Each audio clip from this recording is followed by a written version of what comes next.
More than a month after a train derailment south of Elk Grove, a dozen of the overturned cars are still lying on the side of the tracks, and there is no timeline on how long it could take for the wreckage to be removed. CBS 13 Steve Large is live near the crash site with what's holding up this cleanup. Steve? The derailment was back on February 10th on tracks beyond these gates. Thankfully, nobody was hurt. The train was carrying food, nothing dangerous. The leftovers are still here for everyone to see.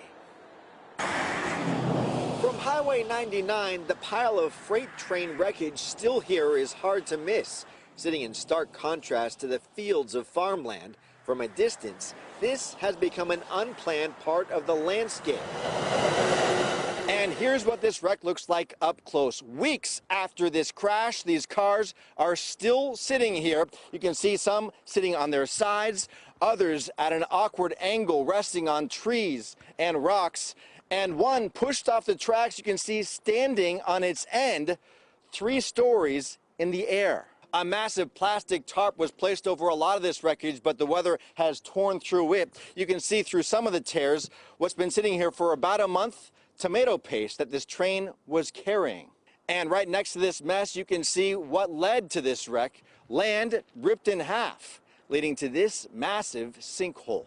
Non-stop winter rains eroded this dirt, leaving the train tracks on top with no support for freight cars that went barreling off the rails during a particularly stormy February day. A spokesperson for Union Pacific says there are no hazards from the wreck and that the cars are not being removed until this land dries out. The farmer who works the land says it's too saturated to support any heavy equipment. As winter rains now turn to spring storms, this train derailment wreckage will be a sight to see indefinitely.